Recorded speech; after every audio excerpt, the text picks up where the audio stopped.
Hello, this is Christopher Jones, also known as Savior20061. I'm doing another book review right quick. This is The Bread Givers by Anzia Yezkirska. I believe is how it's pronounced. This is another book about Jewish history and culture. I've got two English classes. About one was Intro to Prose Fiction, and I had to read The Chosen for that one. This one, The Bread Givers, was from my American Ethnic Literature class, which primarily concerns itself with immigrants and the descendants of immigrants, basically. Excuse me. This book was kind of like, well, it's not really like The Chosen. I thought it might be like The Chosen.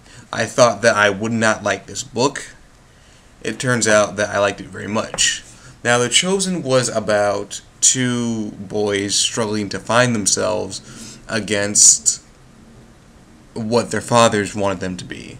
And this one kind of mirrors that. The Chosen, The Bread Givers is about five daughters, and the daughters are taken care of by a very persnickety mother and a very bossy, very tyrannical father, who marries them off one by one to men that they don't really like and who turn out to be complete morons and louses. And the father says, it says in the Torah, only through a man has a woman in existence. So the father is a very old-fashioned Jewish conservative type. He's extremely unlikable. When you read this book, you're going to think, oh my god, I want to beat the crap out of him. The father is one of the worst, most irritating characters I've ever read in a life drama. Period. He does nothing but sit on his behind, reading the Torah, demanding that all the women in his life, like his wife and his daughters, give him money and food. He gets really irritating really freaking fast. The main character of this story is Sarah Smolinski. She's the typical feminist, I'm going to be independent type. I'm going to get my education before I find myself a man. I'm going to marry for love only. I'm not going to marry a man for the money. It works for the story. Her sisters, on the other hand, are the typical foils to that. They do what their father tells them, even when they really don't want to. The men in this story are not portrayed all that well. There's like one who's not a complete jackass. The father's a jackass. A lot of the suitors that the women find on their own aren't that nice either. There's this guy called, what's his name? Max Goldstein. That's one Sarah finds. All he cares about is all the money that he's raking in. That's a lot of the men in the story only care about the money that they're raking in. Fania finds a poet who laughs in Sarah's face after she tells him that she loves him, which was completely random, but you don't laugh in someone's face when they tell you that. At least I wouldn't. Masha finds a guy who basically was too scared of her father to deal with him. Bessie's the eldest daughter. She finds a man who was sick of her father and wanted her to reject him, but she wouldn't, so he left her and said that, and called her family a beggar family. So not the nicest portrayals of men in this story. It gets on my nerves a little bit, but I can deal with it.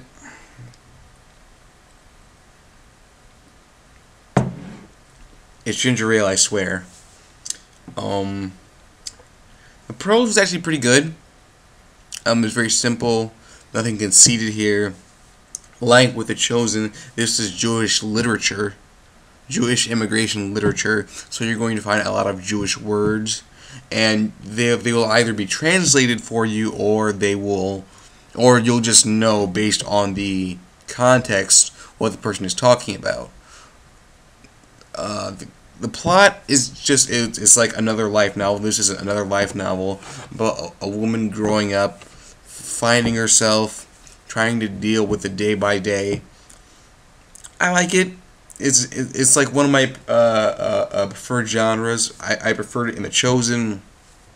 I preferred it in A Prayer for Owen Meany, one of my favorite non-horror novels. It was there in Charles Dickens' Great Expectations. A book I didn't like as much, but the character development was pretty good, pretty solid.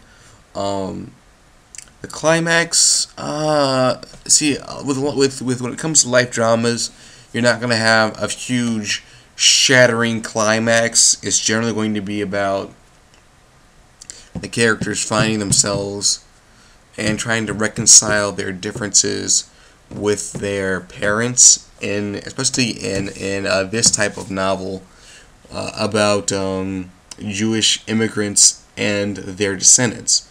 It's all about the old culture versus the new culture. That's a very prevalent theme when it comes to immigration literature. It's like a wonderful field. I've got another textbook about which features a lot of different immigration short stories, which deal with similar themes. It's called, where is it? Here we go. Imagining America. It's got different. It's got stuff from Chinese Americans, from Japanese Americans, from African Americans. It's got a lot of stuff in there. It's by who's by Wesley Brown and Amy Ling. Let me get it in front of the camera. Wesley Brown, Amy Ling. Overall, I recommend the Bread Givers. It's a little bit dark. It's like there's a lot of melodrama, but for a drama novel, there's supposed to be melodrama in the first place.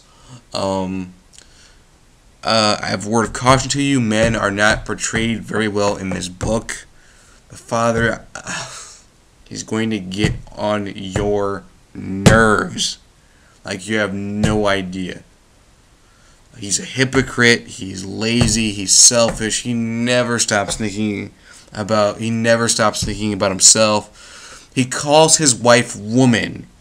Who calls their wife woman? Who does that, honestly? I mean, he said her name once and I can't even remember what it was, because the rest of the time he just calls her woman. I mean, men are not portrayed very well in this book, except for one at the very end. His name is Hugo something Selig. He's the closest thing that you. I mean, it's a feminist novel. Men generally aren't going to be portrayed all that well. I just wish that the nice little counter to all the negative stereotypes came in a bit sooner. So overall, I still recommend this book. It's a good book. It's The Bread Givers by Anzia Yezir. Well, Anzia. Thank you.